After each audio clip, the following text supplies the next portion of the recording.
global citizens at the center of the 2030 Agenda for Sustainable Development.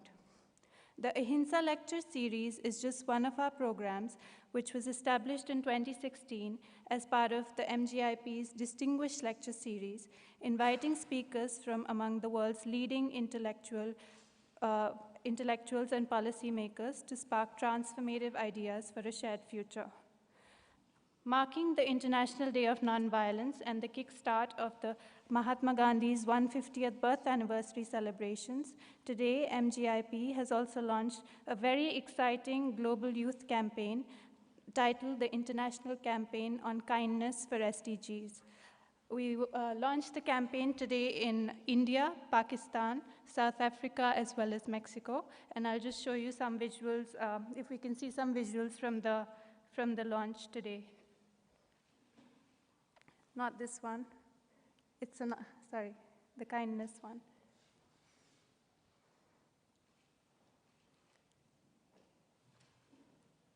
Just 1 minute, please.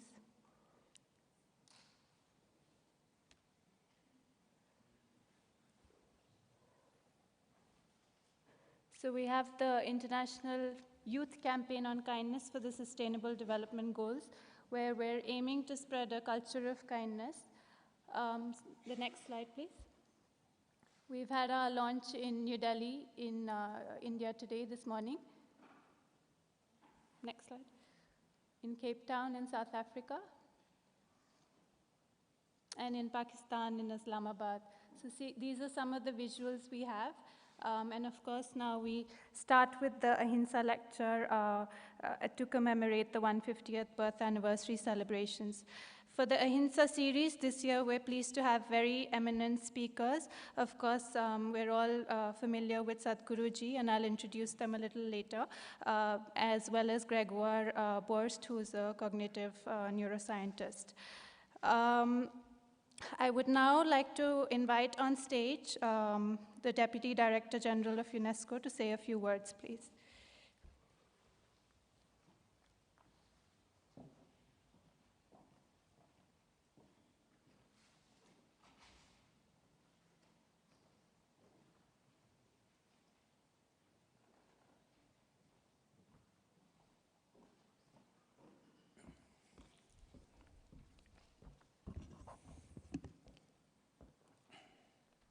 Excellence, Vinay Moh.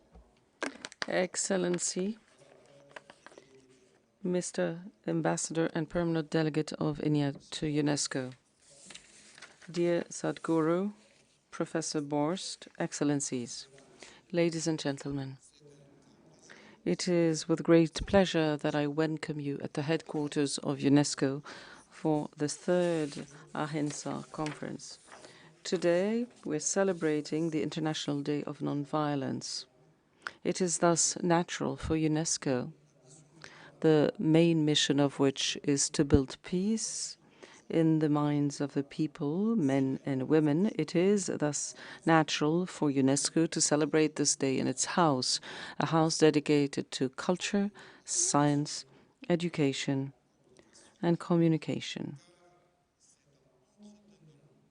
It is by maintaining knowledge, dialogue, the respect of diversity, and understanding of our common humanity that we are capable of facing violence and hatred.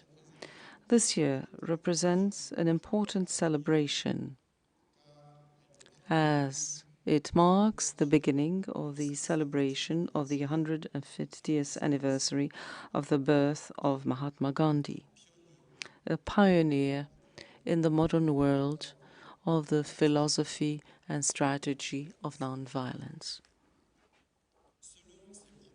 According to the Mahatma Gandhi, nonviolence is not a piece of cloth you wear or take off at whim.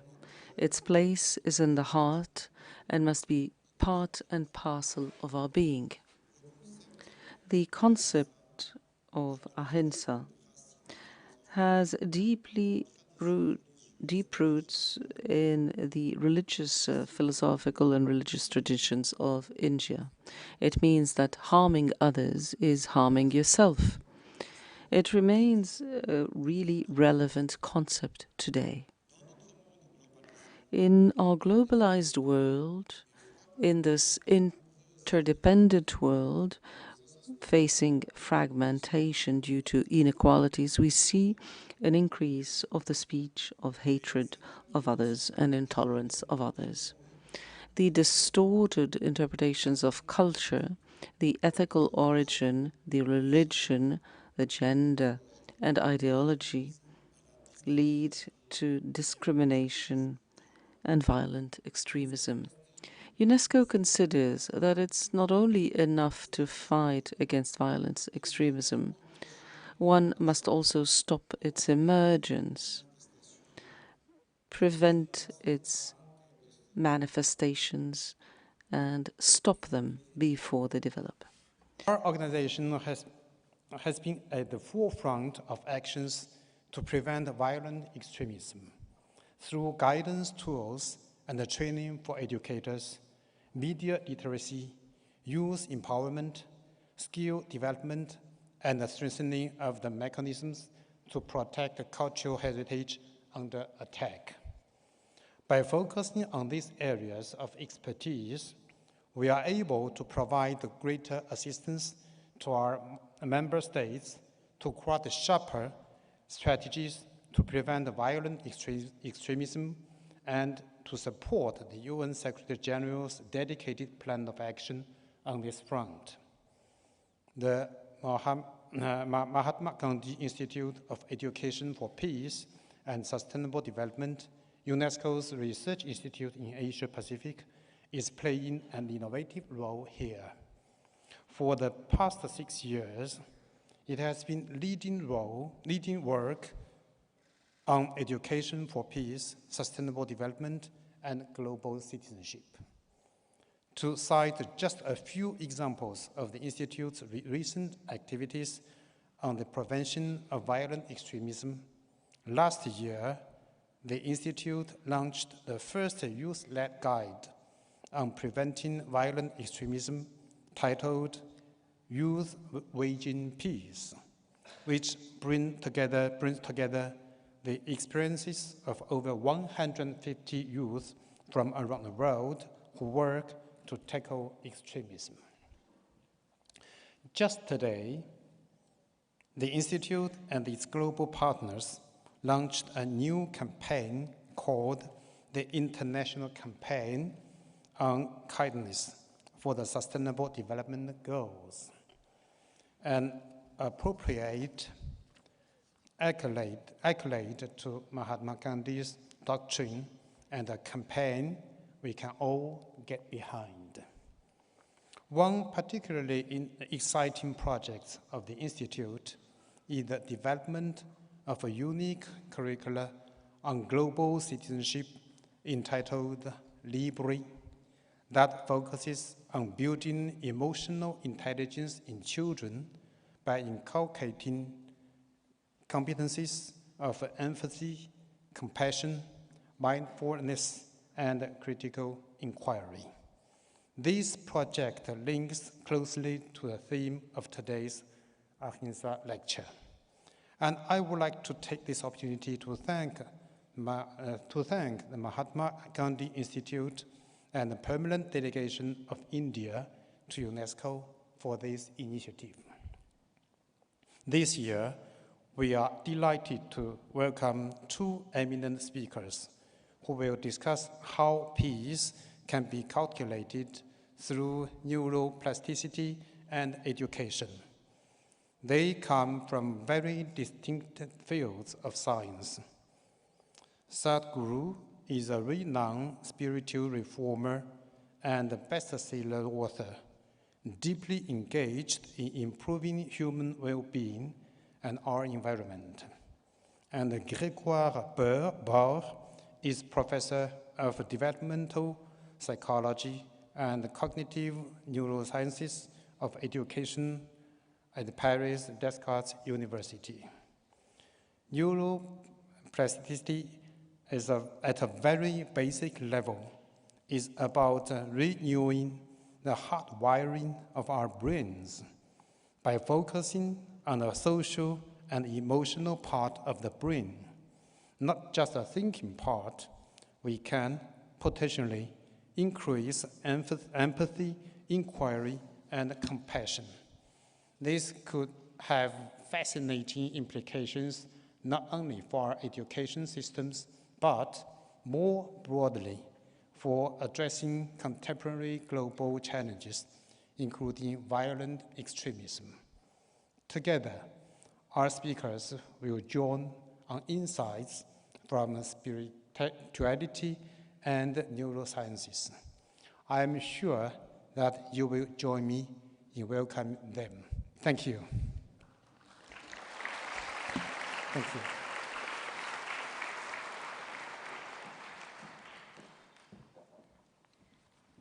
Thank you very much. I would now like to invite on stage His Excellency, Ambassador of India to France, as well as the permanent representative of UNESCO of India on stage, please. Thank you.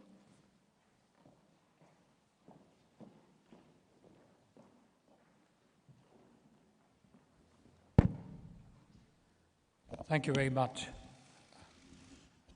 Respected Sadhguru, Excellency Xingzhou, the DDG of UNESCO, Director of Mahatma Gandhi Institute of Education and Sustainable Development, friends, ladies and gentlemen. It gives me absolute pleasure to kick off the first of the events in this year, which marks the 150th birth anniversary of Mahatma Gandhi, through this third Ahimsa series of lecture, on which we would have privilege and honor to listen to the dialogue between Sadhguruji and Gregoire Borst. I'm extremely grateful to UNESCO, to the Director General of UNESCO, and to the DDG, because of whose support and constant encouragement, the work of Category 1 Institute, which is Mahatma Gandhi Institute, has today reached a stage where it is a well-known, well-recognized international institute. Let me also thank the director of the institute, Mr. Duriappa, for his very strong leadership of the center and for giving us this third in the series of lectures. Today's topic, of course, is creating a culture of peace. Old, yet a very new topic. Old topic on which we'll probably have a very modern, yet perhaps always relevant take by Sadhguruji and by Gregoire Borst. Since we are celebrating 150th birth anniversary of Gandhi, perhaps it is pertinent to recall what he stood for. DDG mentioned at length some aspects of Gandhian philosophy. At a very personal level, I don't find myself adequate enough to speak anything about Mahatma Gandhi. I'll be very honest here. People with infinitely greater wisdom have spoken about Mahatma Gandhi, his legacy, and what it stood for. I would rather not try and dilute that with my two-penny worth. But I would only share, since reference was made about the launching of the global campaign on kindness, about different aspects of Mahatma Gandhi's teachings, be that in the field of education, community development, peace, etc. I would only share one very practical experience which I had a chance to connect with and on which Mahatma Gandhi had some connection. I had the opportunity to serve at the Indian consulate in Durban, South Africa. 24 kilometers from Durban, there is a settlement called Phoenix Settlement. It's today called Settlement. In 1904, when it was set up, it was called Phoenix Ashram. There were two ashrams set up by Mahatma Gandhi in South Africa. One was the Tolstoy farm up north in Johannesburg, which is now called Gauteng, and the second was in Phoenix, in the province of KwaZulu-Natal in South Africa. If you wanted to see the act of kindness, if you wanted to see the act of community development, if you wanted to see a genuine effort made for peace at a time in a place which was absolutely conflict-ridden, Phoenix Settlement is the prime example of it. It's a settlement in which, to the best of my knowledge, Mahatma Gandhi started his first experiment of community development. Perhaps the initial steps of Mohandas Karamchand Gandhi becoming Mahatma Gandhi, some steps in the journey went through that Phoenix Settlement. I must have made countless number of trips from Durban to Phoenix in 3 years of my stay here. And you could, even 100 years later, this was in 1994 to 97, 3 years that I was there. Ashram was set up in 94. Even 90 years and now 100 years later, you could, you could visualize what the person was trying to do 100 years, much ahead of our times. And I think that impression which I gathered over 3 years of my stay actually obviated any need for me to undertake any academic research on what Mahatma Gandhi stood for, because I could easily visualize and relate to what he was trying to do in a community of Indians and Africans in 1904 in Phoenix Settlement, which I thought in itself was an enormous act of kindness, enormous act of community development, leading to peace and development. With these words, let me once again welcome all of you here. Thank each one of you here for being here this evening, and look forward to the enlightening and wisdom-filled words of Sadhguru and Gregoire first. Thank you very much.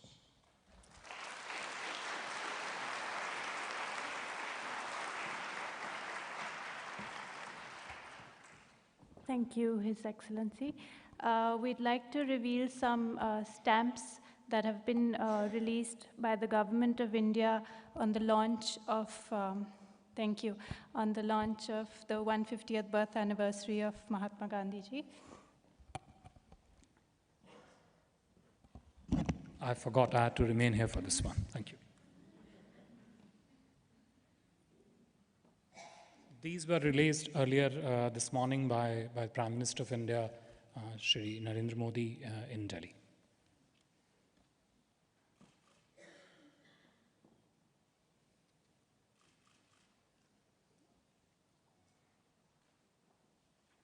There's also a small video that we'd like to play on the occasion.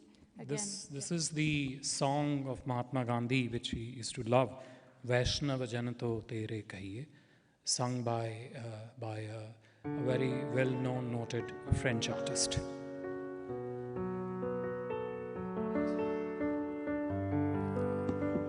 This one is actually a line art video done on Mahatma Gandhi. It's about 4 minutes long.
vajanato tene kahiye je pid paraye jane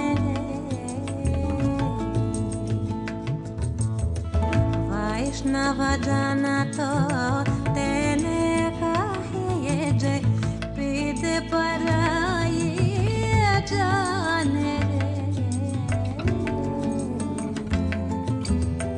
para dukhe upakar kare to ye para dukhe upakar kare to ye mana abhimana ne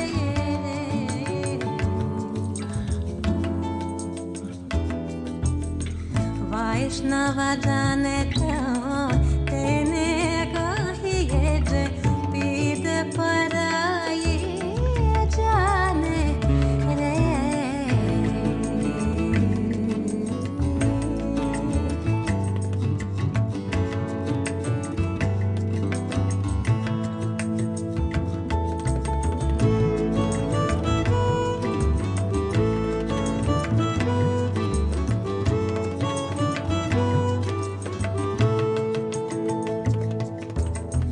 Sakala lokama sahone vande ninda na kare keni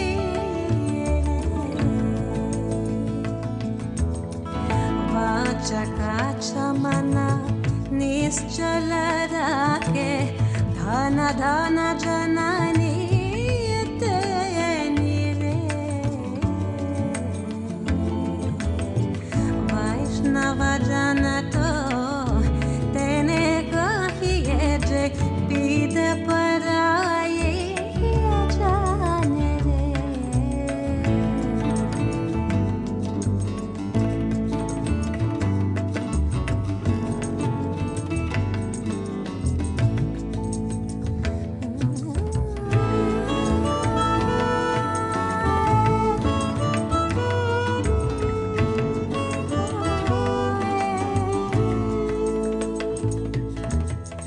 Samadrishtine Trishna tyagi Parastrijane matare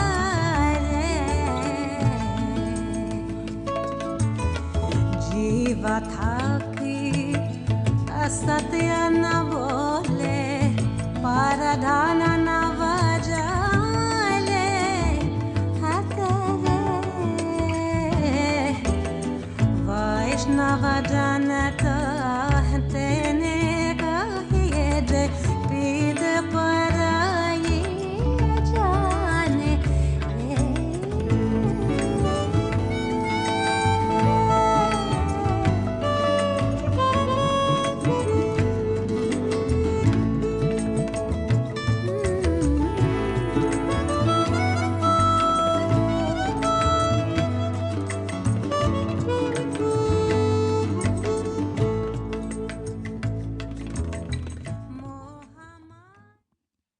Thank you. Okay, the moment we've all been waiting for. This year, we're pleased to invite two very eminent speakers in their respective field. Sadhguru and Gregoire Borst will be engaging today in a dialogue moderated by MGIP's director on creating a culture of peace. May I please invite Dr. Ananta Duriyappa, Director MGIP, to come on stage.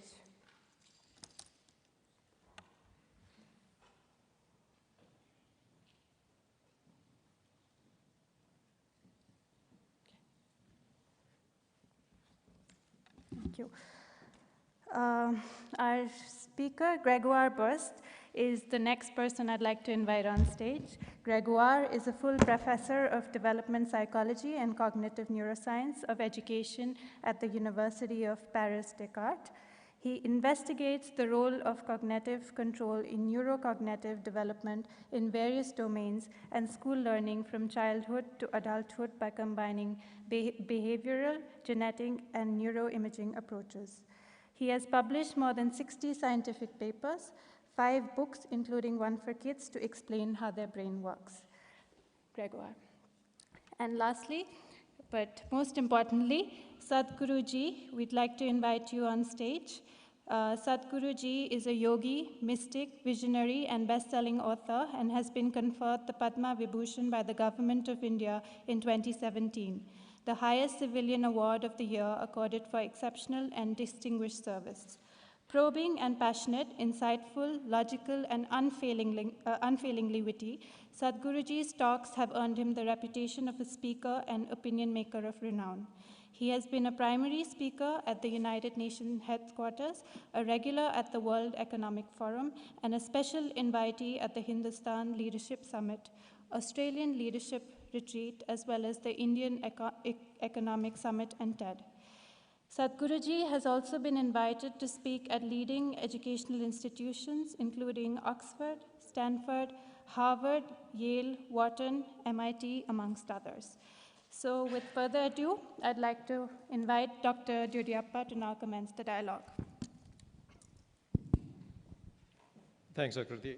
So I guess this is what everybody's been waiting for, start of the dialogue. What I thought I would do is give a couple of minutes for Sadhguru. He wanted to say something about, like I would fondly call him Bapu, Mahatma Gandhi. He was an inspiration that I actually forced the third child to be born on October 2nd. And she's celebrating her birthday somewhere in Canada today as well. So I would like to pass this to Sadhguru to say a few words. And then I will kind of introduce the way we're going to structure this discussion today.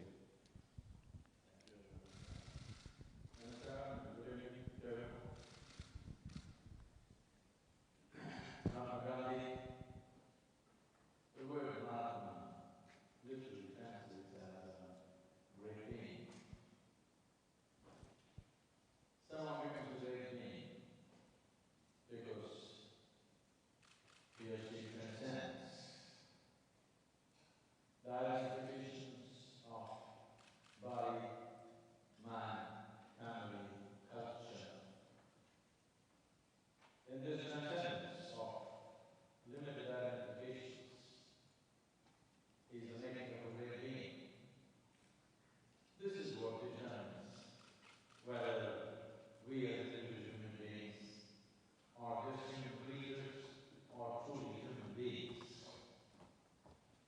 Mahatma Gandhi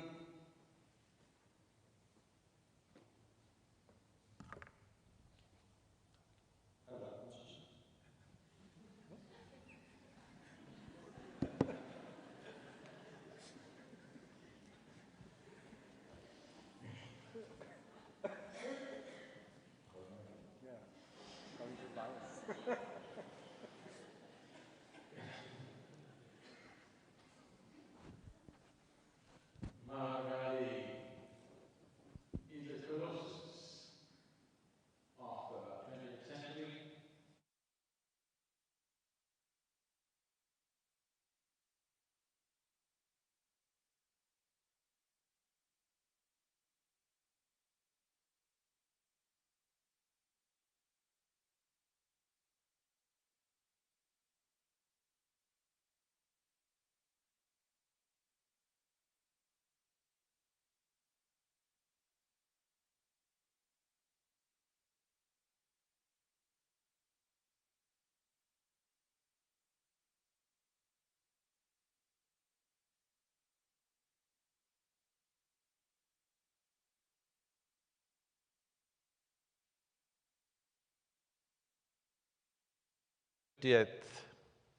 Birth anniversary year.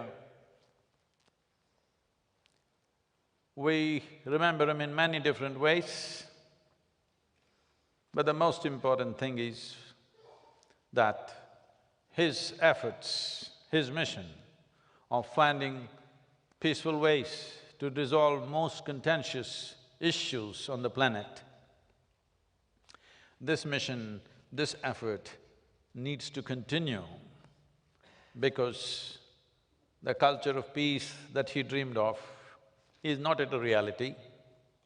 While we have moved away from the two world wars of 20th century, but still there is no culture of peace as such. most nations are still speaking the language of deterrence.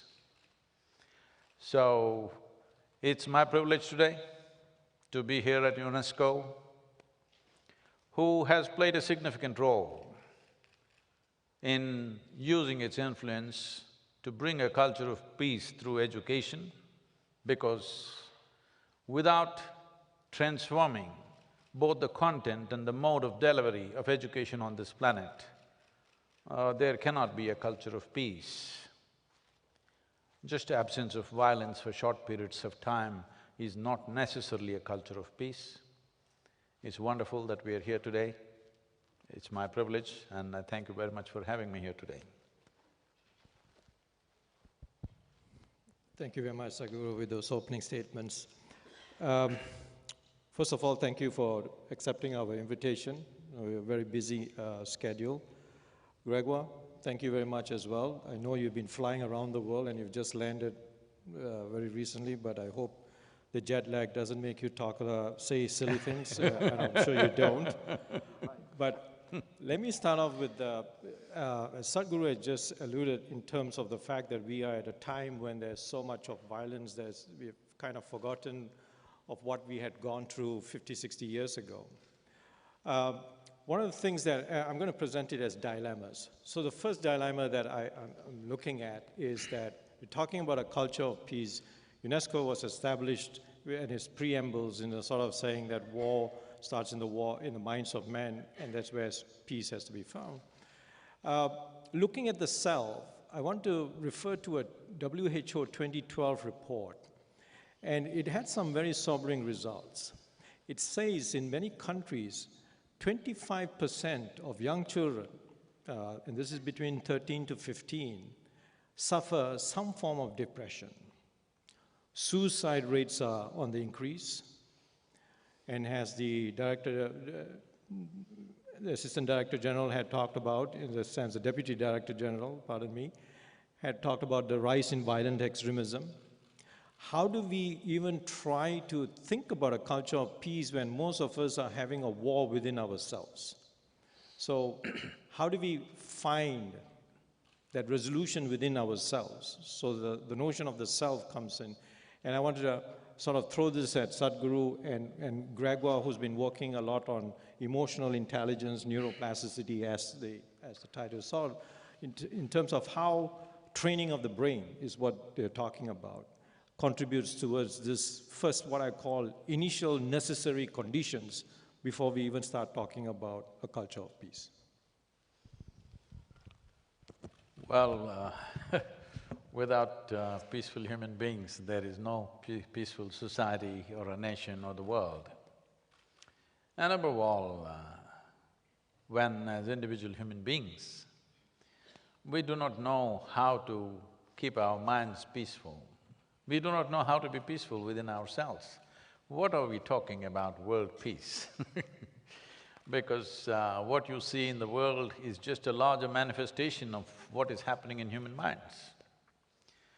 Well, depression becomes a concern because it is medically diagnosed, but there are various other forms of violence which are happening within the mindscape of an individual human being.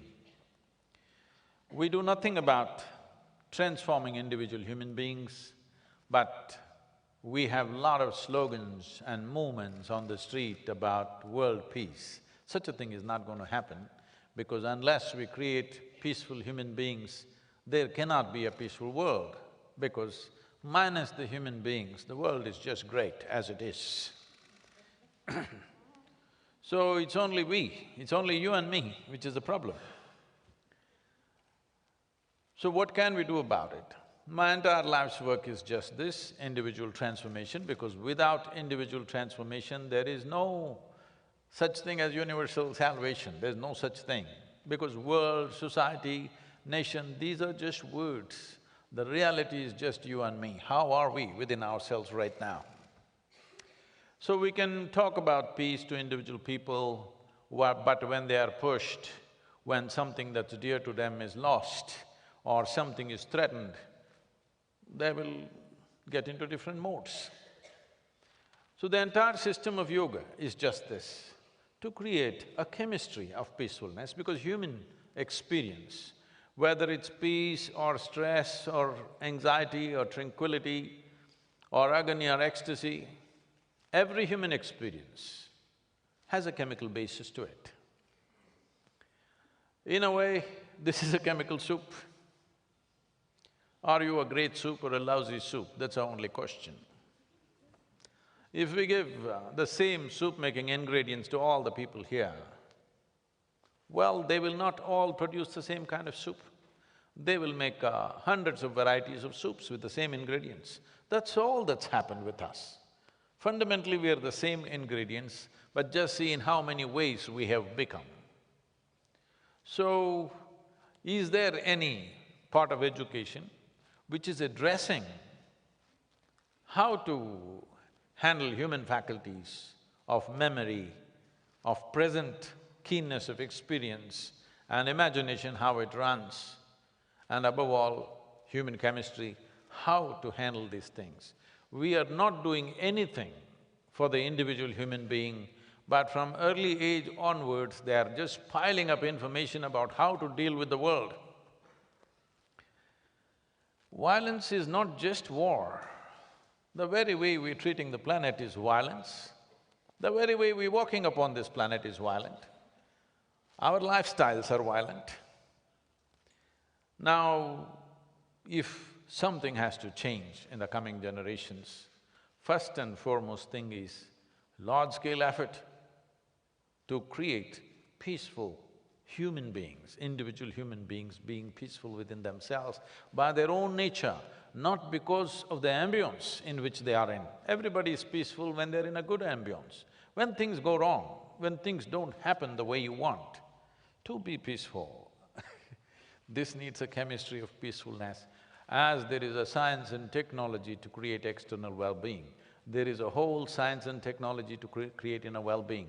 Unfortunately, our education systems have completely divorced from those things. We are just interested in getting our children into a factory-like situation where everybody is going through the same extruder and they're supposed to fall out in the same shape.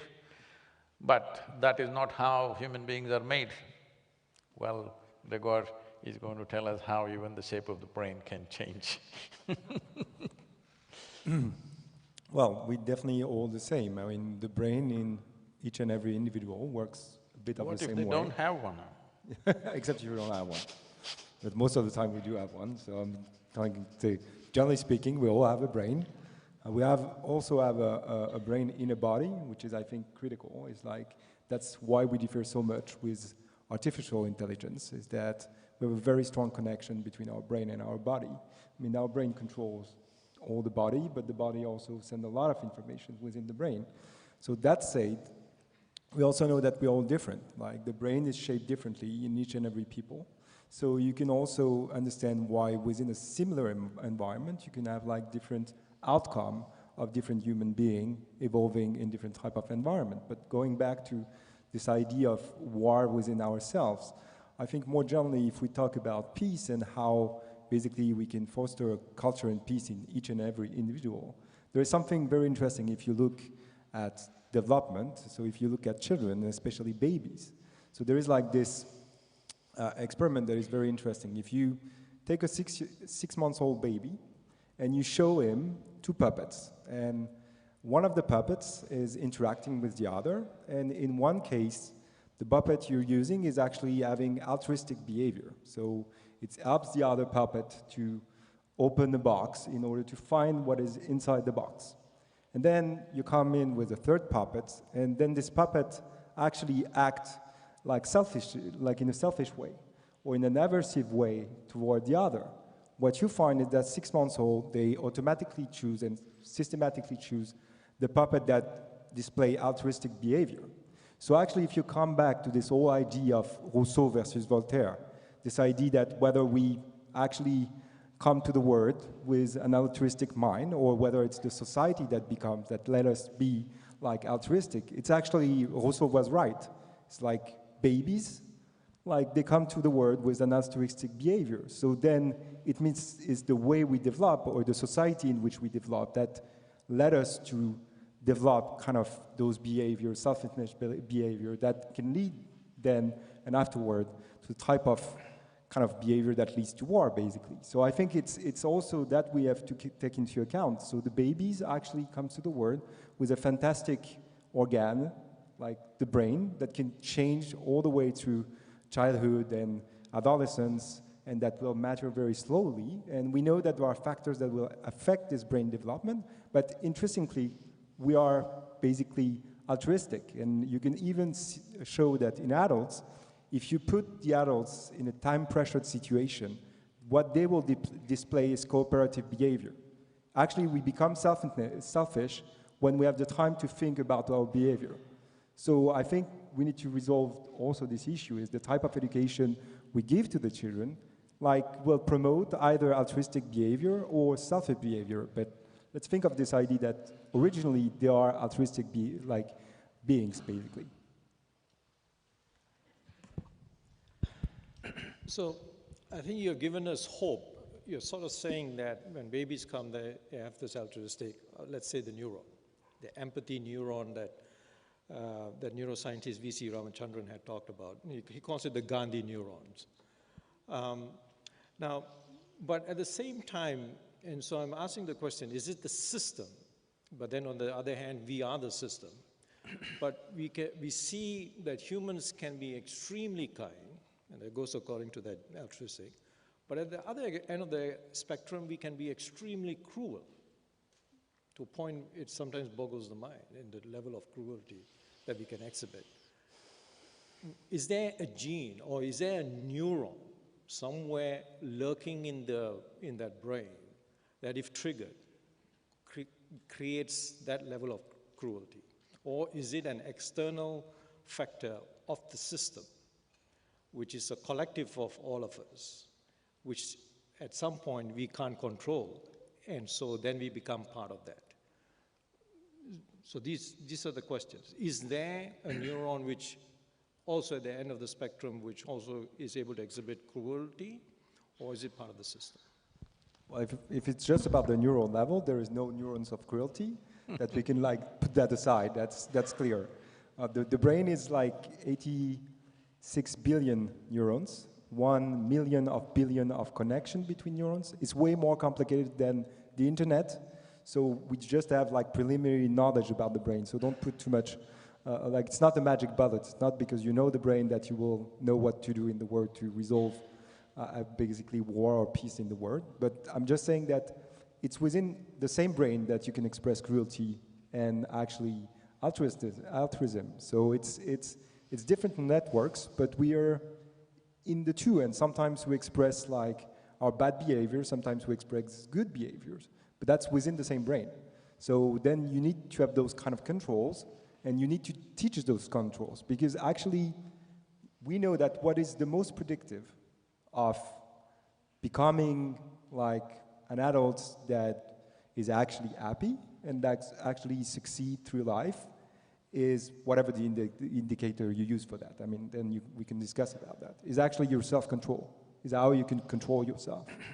So not in a bad way. It's not being inhibited about anything, but it's generally speaking your ability to control your bad behaviors or your bad habits or the habits you will create it through your interaction with the environment. Let's keep in mind that, okay, the brain is a biological tissue, but it's fundamentally a tissue that evolves in a social environment, and it will be affected by the social environment in which you grow in, not necessarily the educational system, but also the whole environment you have around you that will change your brain and change the brain for the good or for the worse. Oh, see, when we talk about the indications in the brain or neuronal activity, we're still talking about a certain consequence. It is not the cause. When we say the cause, in the yogic way of looking at human intelligence, we see 16 parts to human intelligence. The front end of it is the intellect. Right now, our entire idea of intelligence, unfortunately, has become purely intellectual. Intellect means, well, if I ask you, whether you want a sharp intellect or a dull one, everybody without exception will choose a sharp intelligence or intellect. Essentially, intellect is a cutting instrument, it's like a knife. The sharper it is, the better it is. Knife is good for a dissection, not good for variety of other activities. Suppose you use a knife to stitch, obviously you will leave everything in tatters. Well, this is the human effort towards peace in the world.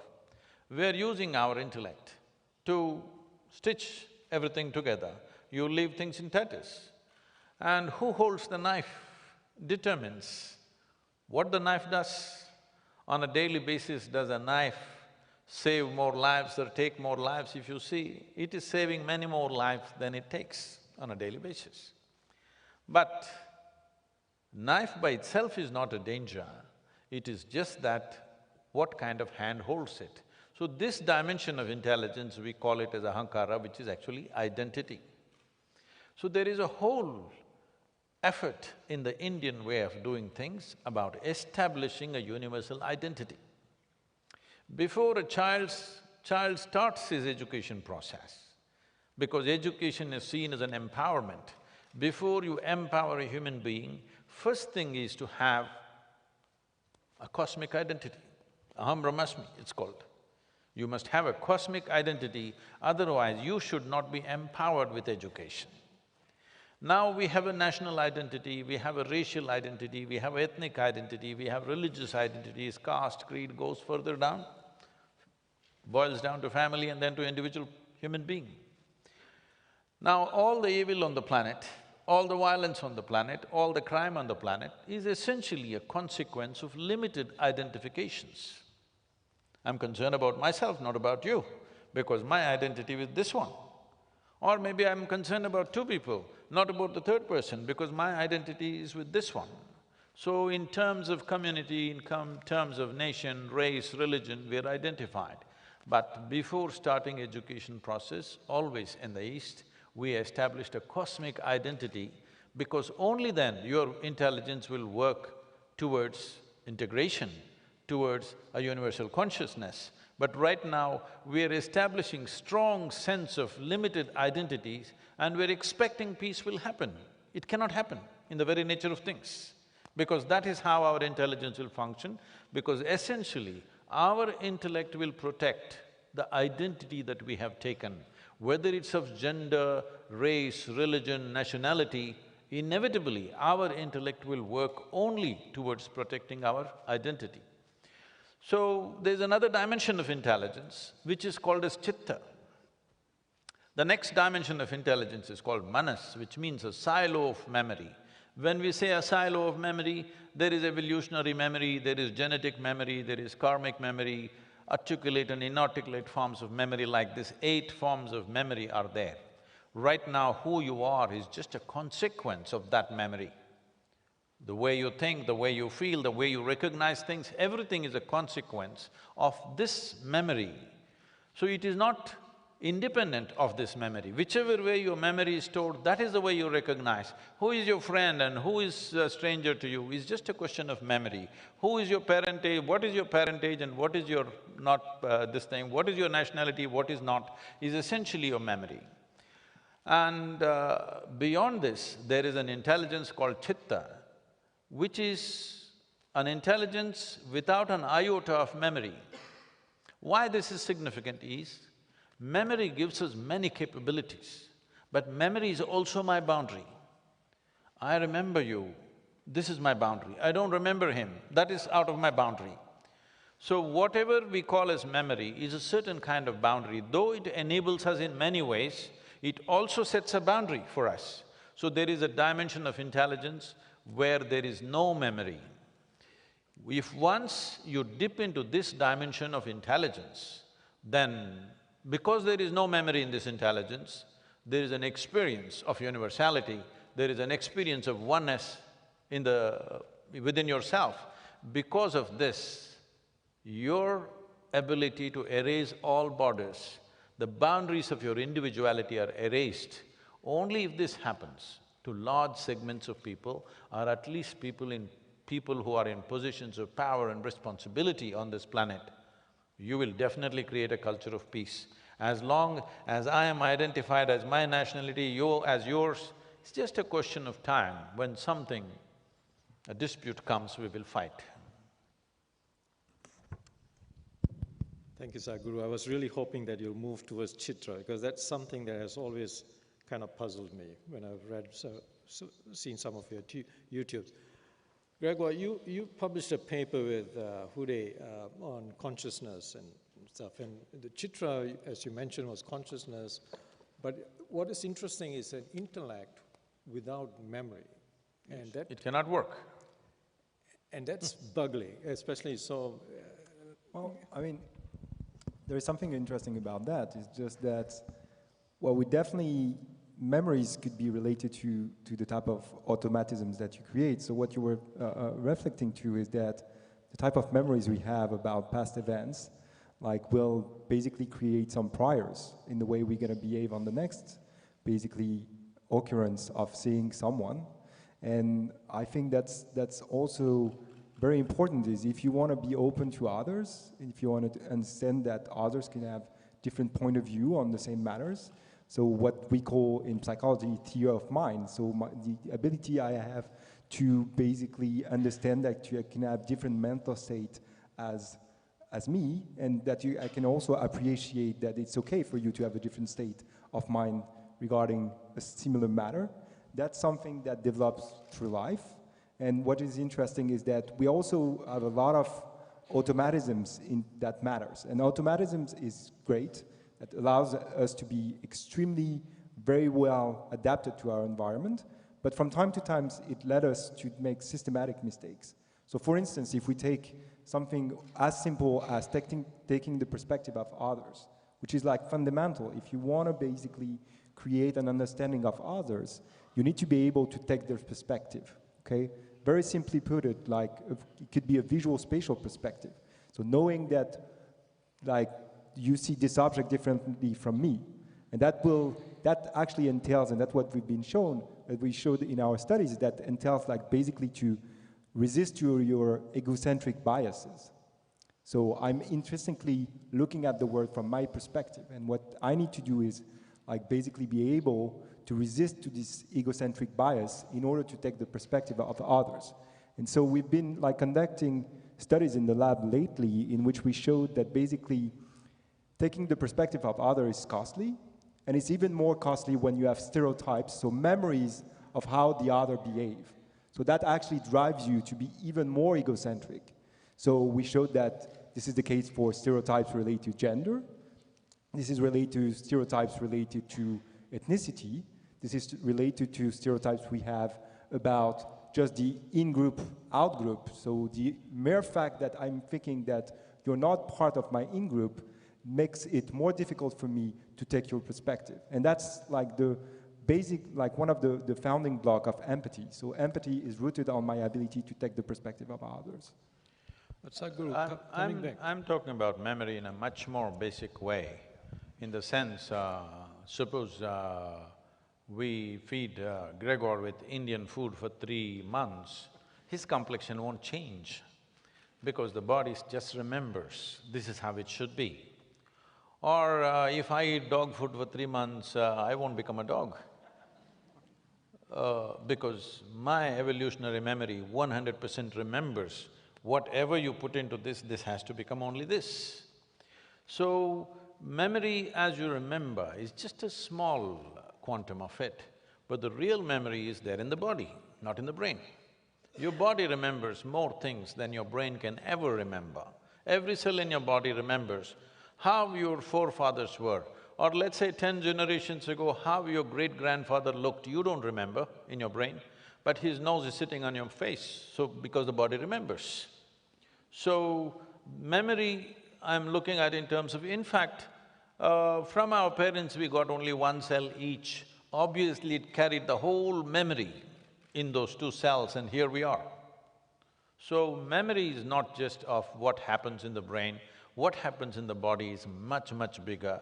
And by stabilizing the body, that's what the yogic system is about. By stabilizing the body, the very shape of your brain and how your brain functions can be completely altered. I'll tell you a simple thing. We, about 15, 16 years ago, we started a school inside the yoga center. And one morning I went there for the morning assembly, all 6, 7-year-old children. They're all sitting like this, like this, like this, like this.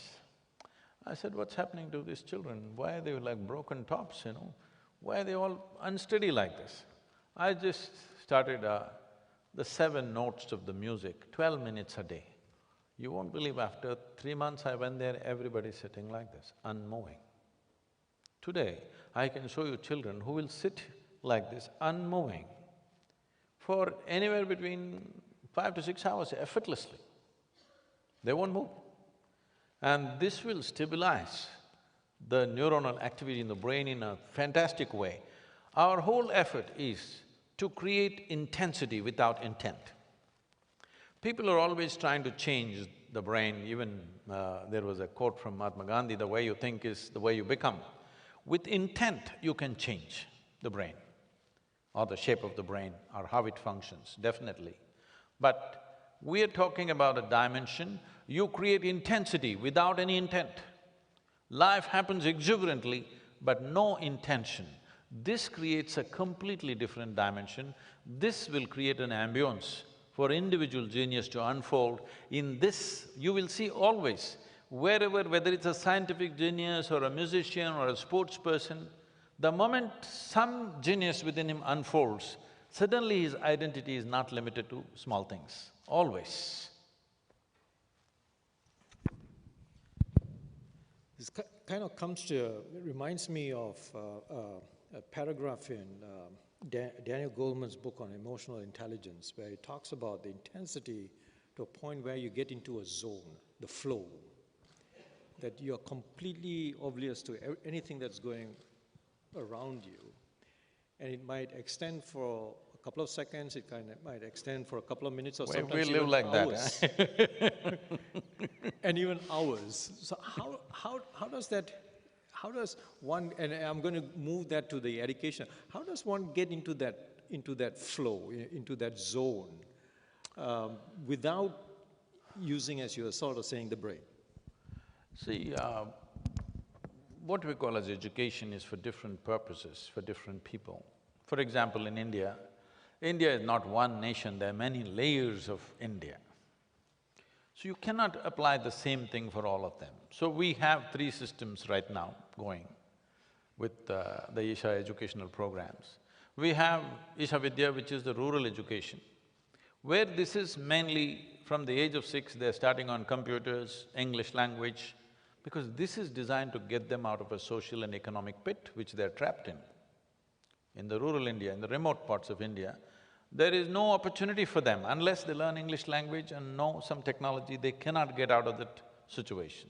So that is made like that. We have another school called Isha Home School, which is run in a completely different atmosphere. This is for the more affluent. This is difficult to scale up. Here, for every child, or on an average, for every 4.5 children, there is 1 adult taking care of them. They live in a household of 20 with a very committed couple who will be like their house parent, and they takes care of them. Everything, education happens in the house except for sport, library and activity outside. Everything else happens within the home. They grow up in a very intense education mode. They're following some system in the country. They're right now following the Cambridge system of education so that they're internationally compliant.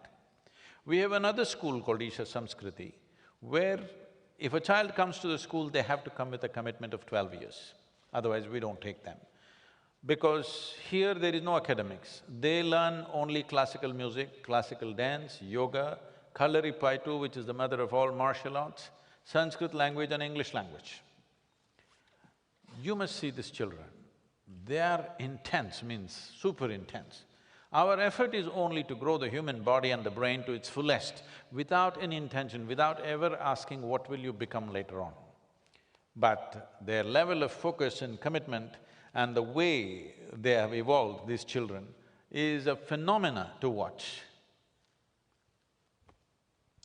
So, I'm going to transition to my second dilemma. I'm going to be a little bit provocative here.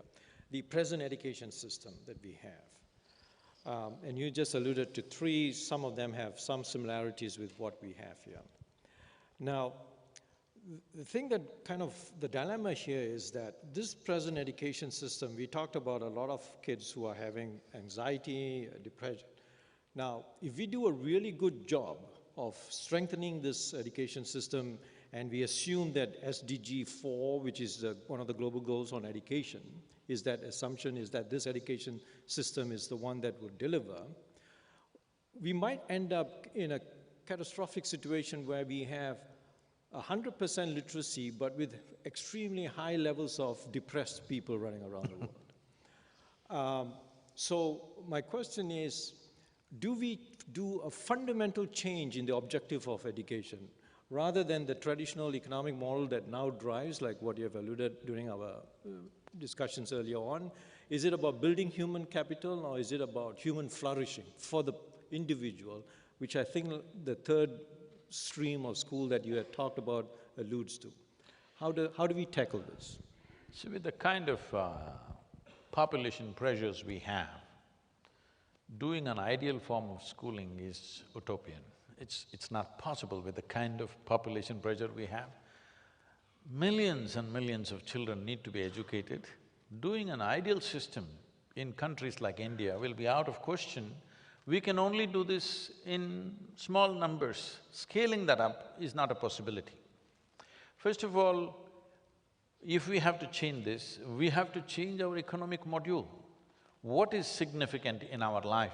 This has to change. That's not going to change right away that's going to be too dreamy.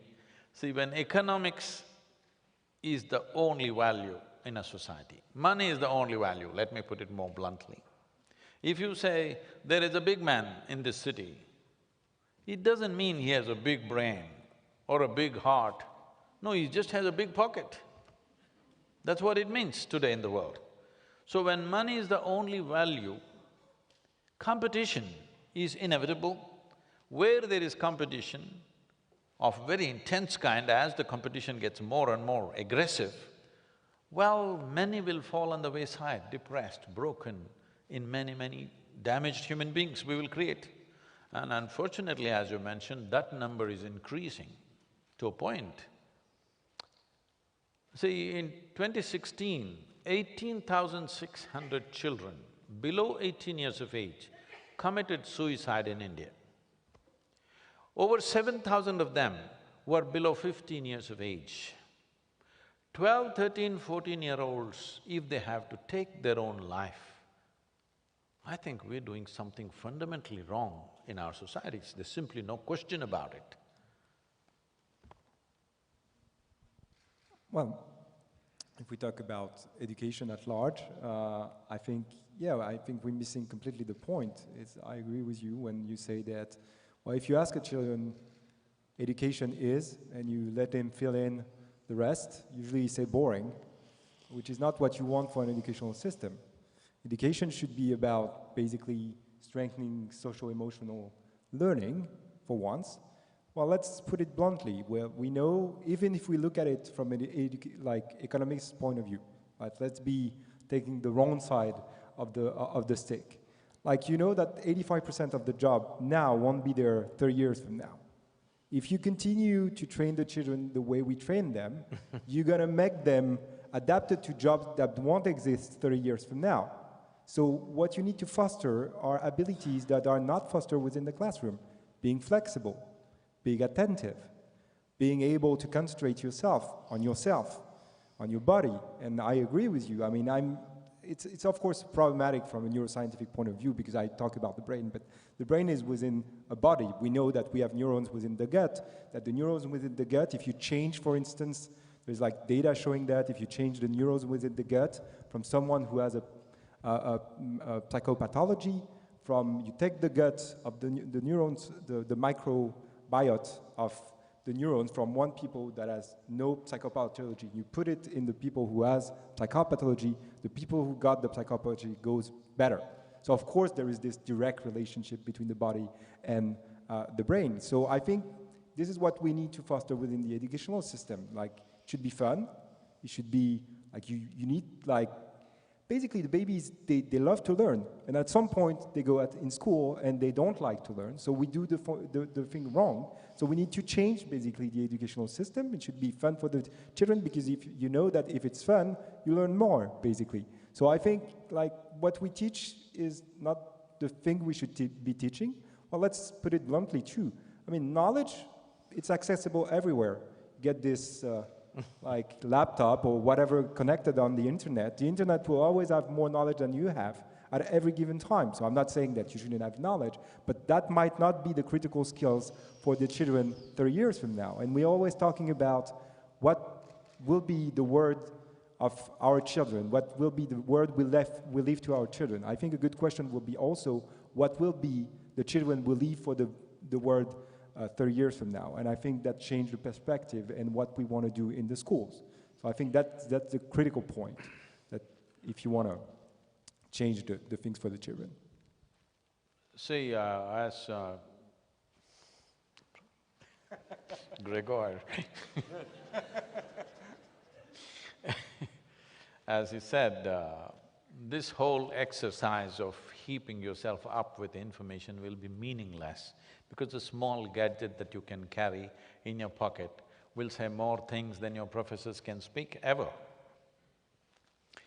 This happened to me when I was just 13 years of age, and I was largely allergic to school. So one day somebody showed me a flatbed calculator. For the first time I'm seeing a calculator, National Panasonic calculator. 100 rupees, very expensive those days. So, they showed me, tuk. It came out, what do you want? Any multiplication, division. Immediately I said, why the hell am I going to the math class? Because here it is, I can add, multiply, subtract, sin theta, cos theta, why the hell am I wasting my life sitting in the mathematics class? Here is everything. Well, at last that day is coming when children need not go to school. Schooling as we know it in the next 10 to 15 years' time could become absolutely meaningless, because everything will be available knowledge-wise. The schools or the mystic traditions in India always focused on enhancing and enlarging human faculty rather than enhancing knowledge. That your ability to perceive has to be enhanced. Recently, because I've been running this Youth and Truth campaign, meeting all university students for the last 1 month, they've been asking me, Sadhguru, you're answering every question we ask, how is this? You have an answer for everything? I said, I don't have an answer for anything. I don't have an answer in my head for anything, but I just have clarity. I've worked for my clarity all my life, to bring my faculties to that level of clarity that there is no mistake about what I see, that you see things just the way they are. I think this will be of immense value in future, because information or gathering of information becomes meaningless. There was a time when large populations were… I have seen this in the villages of India, when most of the population do not know how to read, they're illiterate. One guy, some letter comes and he reads. You should see the wonder. Actually, he's looking at the paper and saying all these things. It's truly fantastic. People sit there open mouth, gaping at him, because just looking at a paper, he's saying all this. So that time is gone. Now a simple gadget will know more than the entire university knows. So this time has come. Now is a fantastic time. This is a time for human beings to truly unravel and explore their consciousness, because the burden of carrying information, assimilating it and expressing it in the world is gone. Some people are protesting, people are inviting me to these artificial intelligence conferences. I didn't understand, why do they want me in artificial intelligence this thing? I'm not a technology person. I said, why are you guys inviting me? They said, Sadhguru, we don't know what to do, our jobs will be gone. I said, that means it's a holiday. Unless you know how to enjoy your vacation, you're going to be in big trouble. Unless you know how to be productive in a relaxed way. Unless you know how to be productive in your vacation time, because your life will be a vacation. This is the same problem the workers' unions of this world had in early 20th century and mid-20th century. When mechanization came, when assembly lines came, everybody protested, our jobs are going to go. Now intellectuals are protesting, our jobs are going to go. They are going to go, there is no stopping. And isn't it great, you will not have a job to do and you can pursue your life? Instead of trying to make a living, you can make a life out of this. That's most wonderful time. So on that philosophical note, and I was just going to say when you were It's saying… very practical. And practical. So we got a philosophical which is practical, which is always oxymoron, but here we have it. What I'm really, in a sense, when you said the Isha, the way that you mentioned one of the streams of education, but it was difficult to scale up. And in fact, you just provided a solution in a sense that AI would take away a lot of the mundane jobs that we're doing, that we can actually now concentrate on our children and provide the kind of nourishment that they will require as they grow up. A human child is not like other creatures. When they're born, instinctively they know what to do, what not to do, and how to survive. Because all they have to learn in their life is how to procure food, how to reproduce, and how to gracefully die one day. That's all they need to learn, every other creature. And all this is instinctively built into them. The learning part of their life is very small. It's not that there's no learning, but the learning part is actually very small, and even that, without anybody's guidance, they're capable of learning that. But a human child is not made like that, simply because the range of development that happens in a human being is so vast, and it can be much bigger than what it is right now if only these concerns of survival are taken away from the human being. How to earn my living? Where to get my food? If this concern is taken away, believe me, human genius will unfold in a way that you have not imagined possible. So, as you said, definitely all these people who lose their jobs, they can focus on the children, and above all, see, you don't have to know physics to be a physics teacher. It is on a platform where everything, the best physics teacher is teaching physics. All you need is a loving human being who is inspiring for the children to be with. This is something I've always noticed. If you ask children why they took to a certain subject, most of them will say, because I liked the teacher in my third standard who taught me math, that's why I took to math. Somebody says in fifth standard, I like my English teacher, that's why. The teacher that they loved, naturally the subject also they loved. This is how a child is made. This is the nature of a human being, because unfortunately we have relegated emotion to a second place, but largely human beings are far more emotional than they're intellectual. Because we thought intellect is sense, emotion is senselessness, somebody interpreted it like this, we've lost it. But I'm asking you, the deepest and the most profound form of education, emotion that a human being can have is devotion. Tell me, people think devotion means it's about God, going to temple or somewhere. No.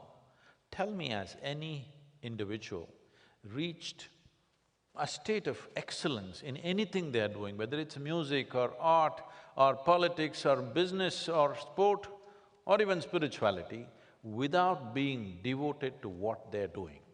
Without being absolutely devoted to what you're doing, right now, you never get to any big place, you do mediocre things. So, devotion or emotion has always been the forefront of human life, but unfortunately we've relegated that to a second place, thinking logical data process is more important. This is all we're doing with our intellect, and that will become meaningless. And I'm just looking forward, I hope it doesn't take too much time, when I'm still around it happens. Gregoire, some last… I generally agree. Like, it's important also to understand that there is no real dissociation between reasoning and emotion. Actually, the two are very, very strongly connected. So your brain works basically by the way you make ears. years like unfold in making emotion in our body, in our brain, and this recalling of the emotion that you basically made during like previous time helps you to correct your ears, whatever they are, in whatever subject. So basically, interestingly, we are emotional being. We drive, the learning is driven actually by emotion, by simple emotion, by also very complex emotion, such as regret, relief. Those are actually very strong emotion to basically learn. And so there is no opposition basically between the two. I also agree that basically the classroom in the 21st century will not about like providing the knowledge, but will be probably to tailor the knowledge or tailor the abilities of each child depending on his learning curve. And that's what we need to achieve. We won't be able to achieve it with like classes with 35 children.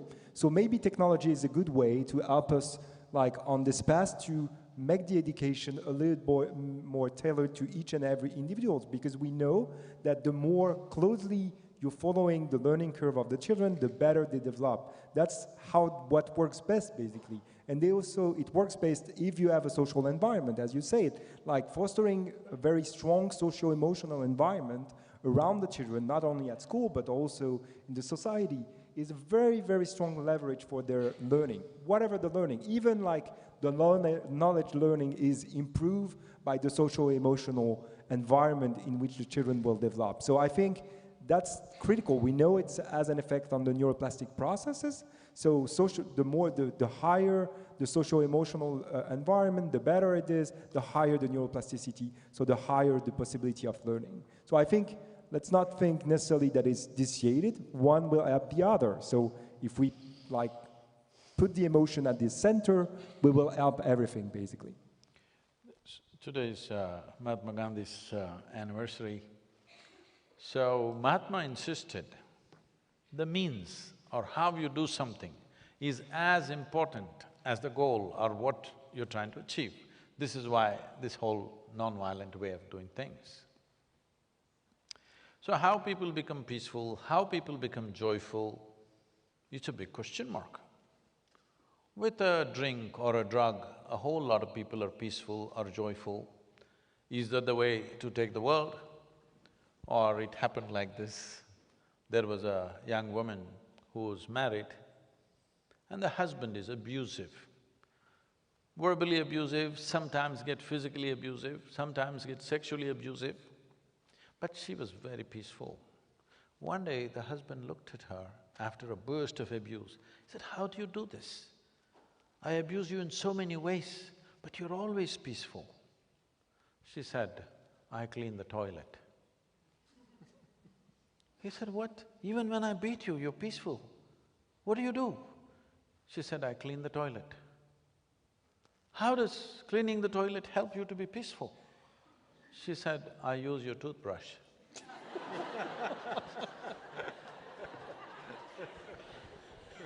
Well, there are different ways, but doing it the right way is very important.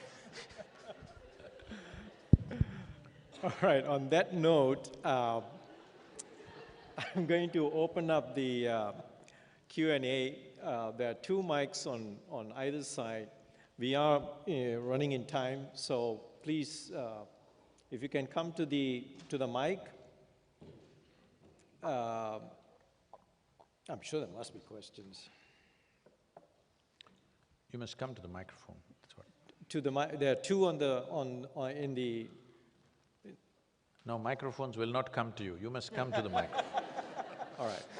Please go ahead. No, normally they're used to. So, I'm going to be biased and the young man with the beard because we have this identity together. So I'll allow you to go ahead. You're trying to. Yeah, I'm fine. I'm not there yet. Okay, namaste. So we know that everything that occurs in this world is perfectly balanced, and there's this notion of yin and yang, and If you can come a little closer to the closer, yeah, of course. So yeah, there's a perfect balance in this world. So we know there's like perfection, and there's not really something that we have to do. But when I look at the people around me, or some members of the family, I can see a lot of suffering sometimes, and that brings me in a place of discomfort. So like I'm a little bit confused about knowing that everything is perfect, but at the same time, when I see the world outside of me, I feel that it's not as perfect as I want it to be. So how do I understand and deal better with this confusion? First, Sadhguru. I thought you wanted some brain reshaping.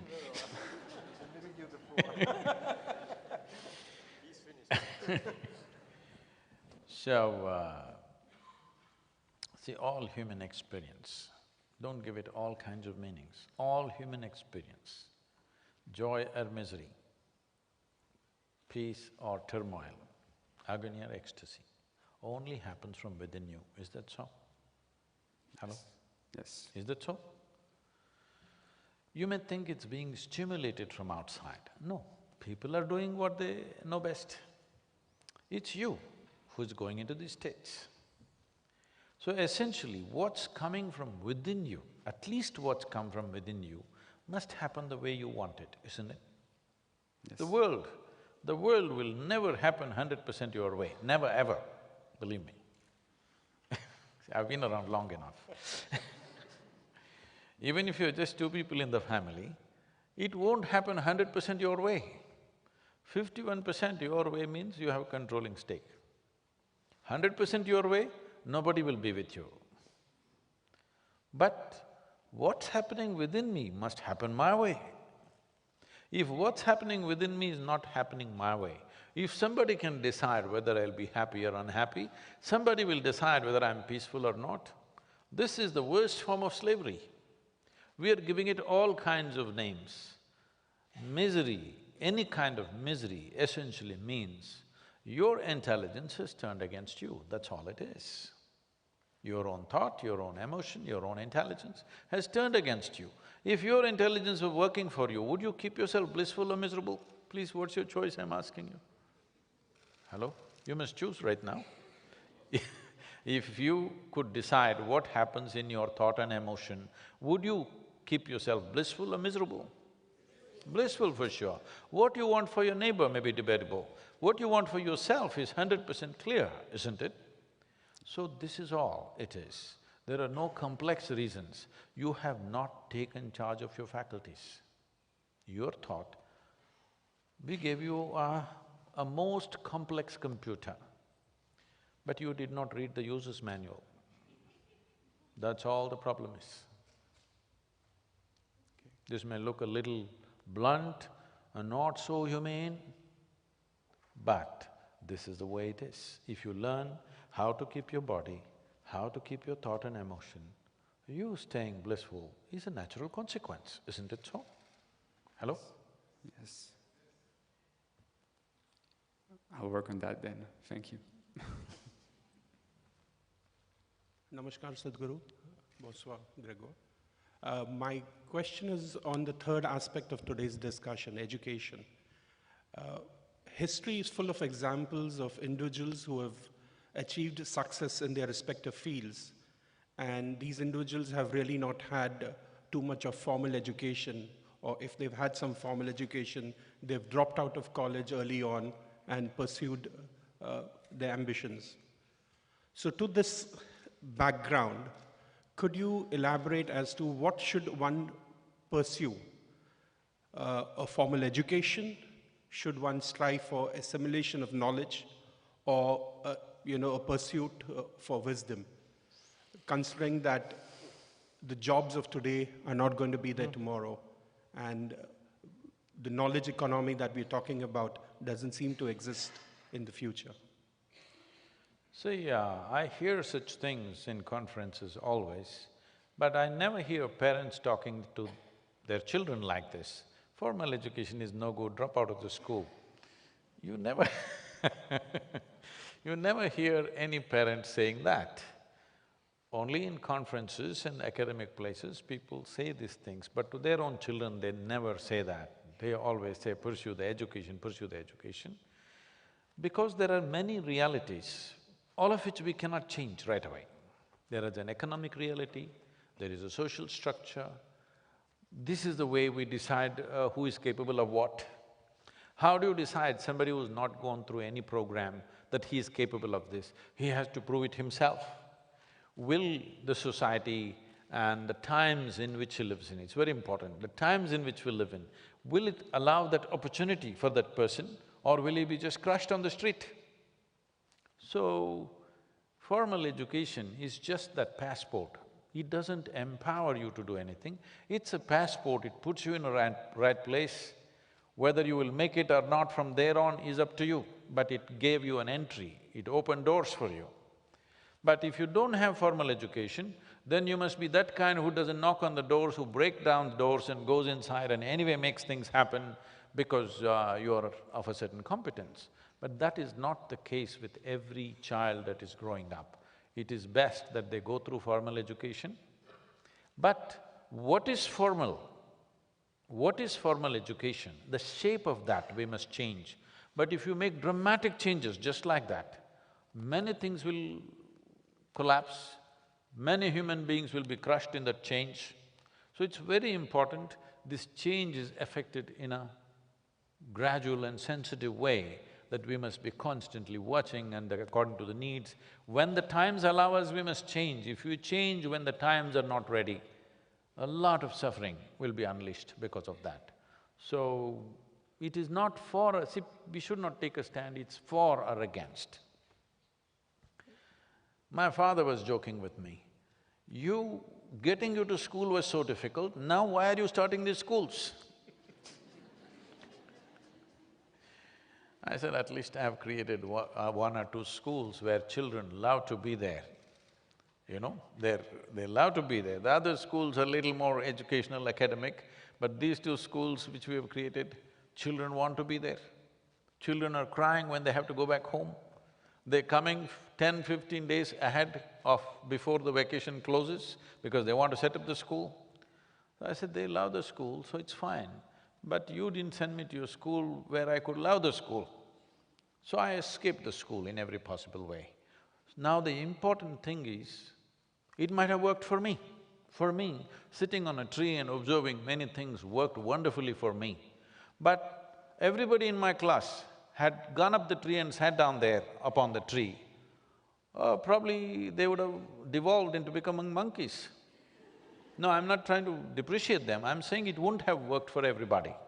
So formal education is a common prescription which is cruel upon many children.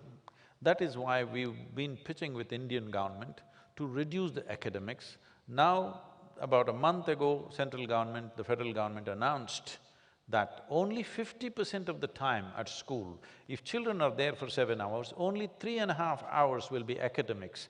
Rest of the time it'll be sport, art, music and variety of other skills, which is a very positive thing to say. They've announced the intent, but to provide the necessary equipment and training for the teachers to be able to handle that half the time without a pedagogy is not going to be easy. It's going to be many years of work to create that opportunity. Thank you.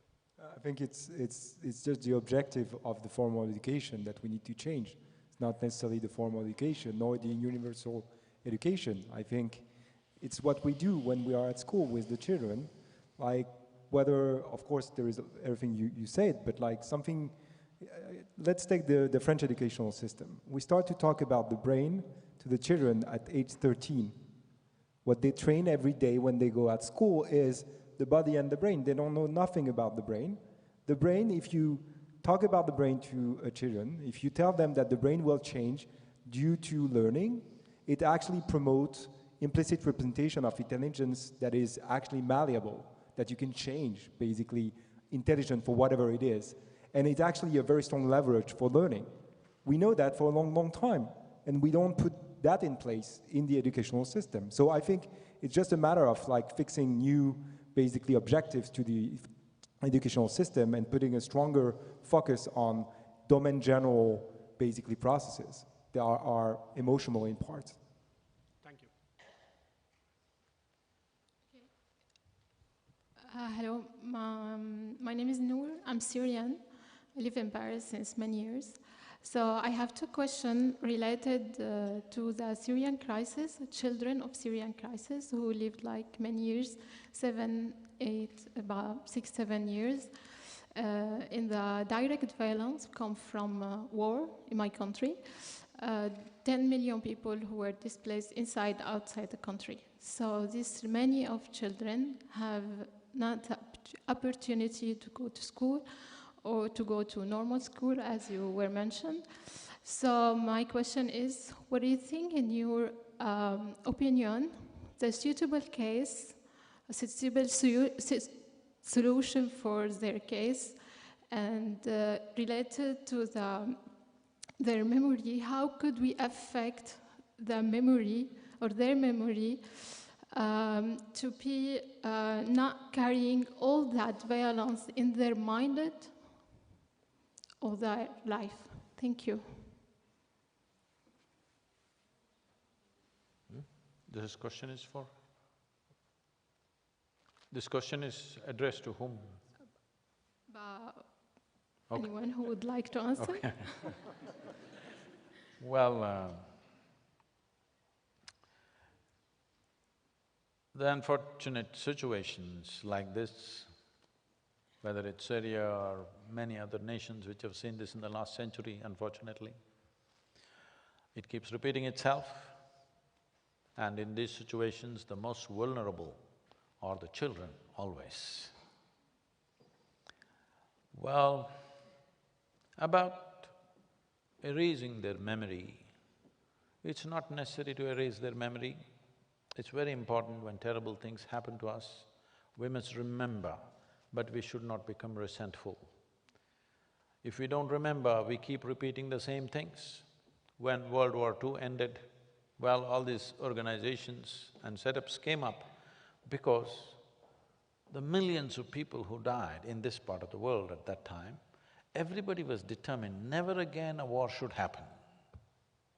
That was the intent of United Nations, UNESCO and various other organizations which came up.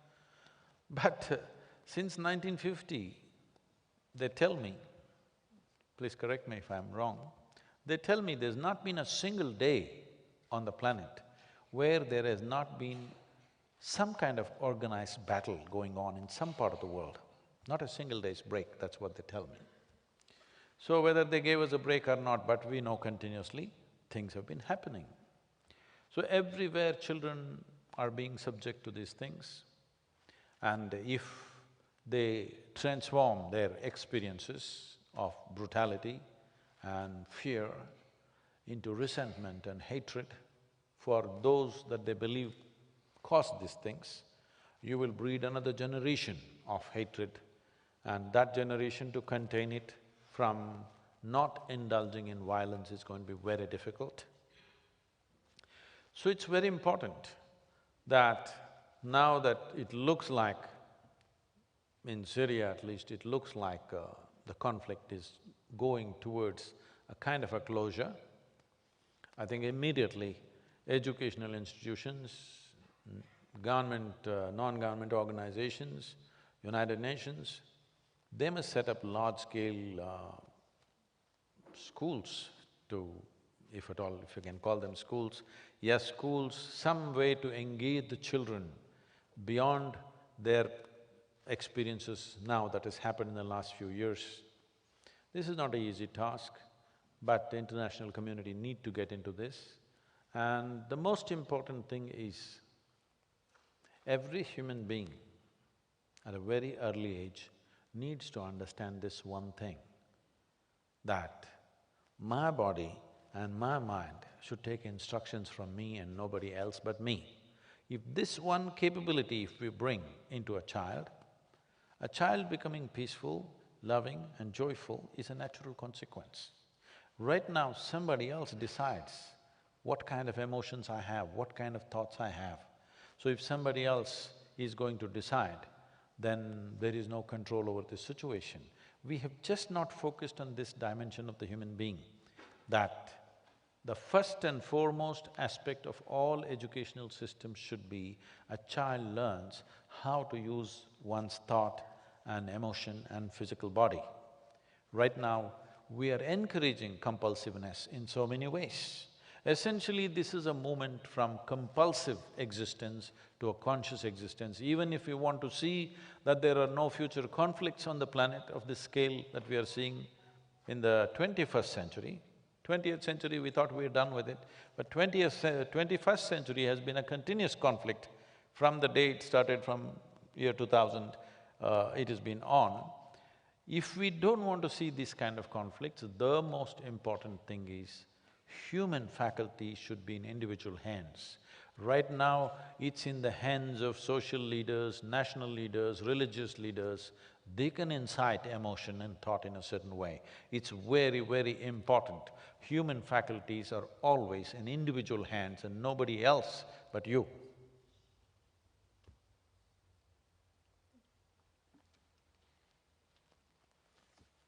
Namaskaram, Sadhguru.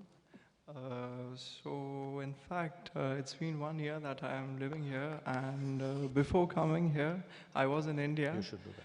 And when I was in fact working in a company, and I had a colleague of mine, so we were close friends, and he used to always keep reminding me of my habits. Like when we used to have lunch, he used to always say to me that I don't know how to eat the way I used to sit. He used to keep bothering me about it, the way I used to stand, the way I used to think about the situations I was in. He used to always tell me I did not have clarity.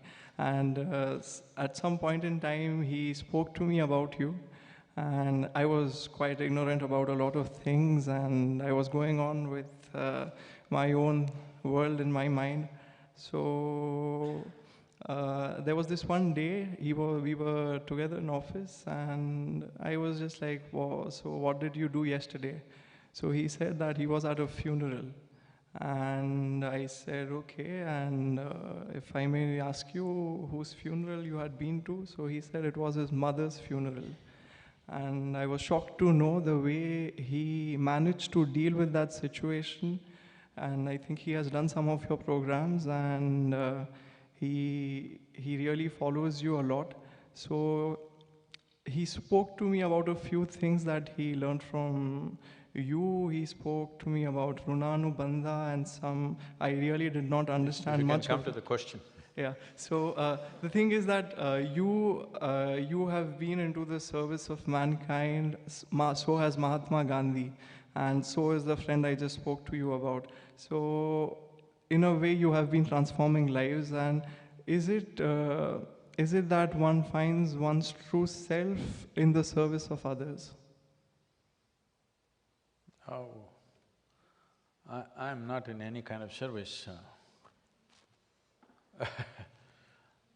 I'm just working for a very selfish reason, because I want to live in a joyful and wonderful world, so I'm just working for that. I'm just working for what I want. And this is all every human being needs to do. That why are you stingy on your selfishness? Why don't you be universally selfish? What do you think is best for life? Why don't you wish that it happens to everybody? Let me tell you, because you have brought this question up. This is about 36 years ago. I was sitting on a rock, on a small hill, doing absolutely nothing, and suddenly every cell in my body burst out into an ecstatic state, uncontrollable. What I thought was 10–15 minutes for about 4.5 hours, tears of ecstasy flowing. Then I realized you don't have to do anything. If I don't mess with myself, if I simply sit here, I will burst into ecstasy. Then I tried with 1 or 2 people, I tried to make them sit, and it happened to them also. Then I made a plan. At that time, the world's population was 5.6 billion people. I made a plan, in 2.5 years' time, I'm going to make the whole world ecstatic. Because you don't have to do anything. If you simply learn to simply sit here without messing with yourself, you will become ecstatic. But see, 36 years, hello? See? Well, we've managed to touch maybe 400–500 million people, but that's not my idea of the world. So I'm prepared for a life of failure. I know I will die without fulfilling my dream, but I'll die blissfully because how I am within myself is not determined by the success or failure of what I do. This is all that needs to happen to humanity, that you're expecting outside the whole world to work out the way you want it before you are peaceful and happy. It's never going to happen that way. The easiest thing to do is to make this human being, individual human being, peaceful and joyful. Then we work in the world. Depending on times, depending on how far people allow us, to that extent. See, I want you to know, many great beings have come on this planet. You mentioned Mahatma. Well, there have been Buddhas, there have been Jesuses, there have been Krishnas and Ramas and so many sages and many fantastic human beings. But when they came, if they spoke, hardly 25 people would hear because they didn't have a microphone. But today I can sit here and talk to the entire world. Never before this was possible. So this ability to communicate is for the first time in the history of humanity. So this is the time to change human consciousness. This is the time to change the very shape of what a human being is and what human society is, because never before we could communicate like this. This is the very first time.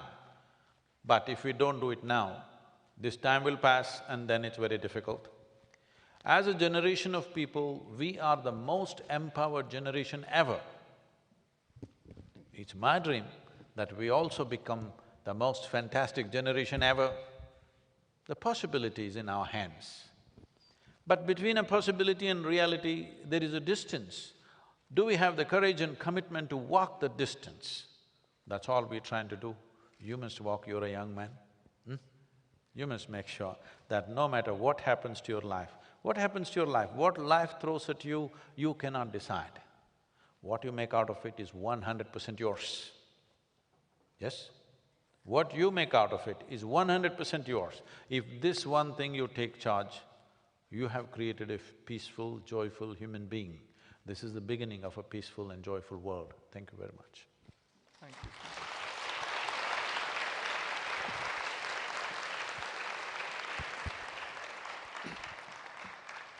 So, this brings us to the end of this. I will change the title from lecture to a dialogue. I hope it was as productive to you as it was to me. I would like to thank Sadhguru for his time, his wisdom, and I think that was a perfect ending to the dialogue. I have a couple of things I wanted to provide.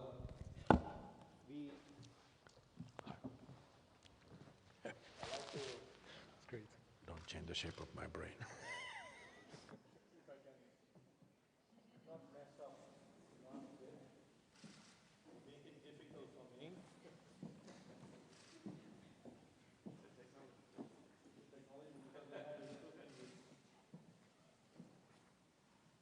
This is a gift that we give, the Gandhi book.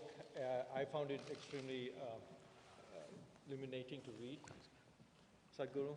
Thank you. Thank you very much.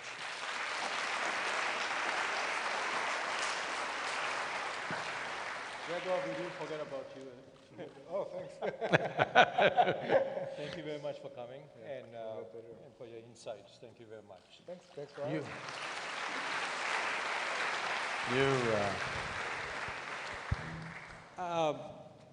I usually mess up at this time, but this time But you tried the glasses. Sorry? You tried the glasses, oh no, Mahatma Gandhi's glasses, you tried. I want to thank a few people. I want to thank my colleague Akriti, who did all the hard work to make this happen.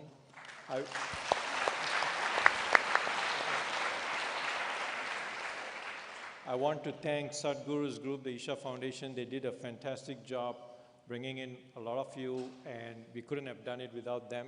And thank you for that on behalf. And I want to thank my UNESCO headquarters colleagues who also worked very hard to make this a successful dialogue. And with that, I'm supposed to say that there's some stuff outside. So you need to pass the exhibition. You smell the food. It will. That's the. Just use your senses, and it will take you there. And I hope you enjoy that. It was the courtesy of the Indian delegation to UNESCO. And thank you very much for coming out tonight. And wish you all the best. Thank you very much.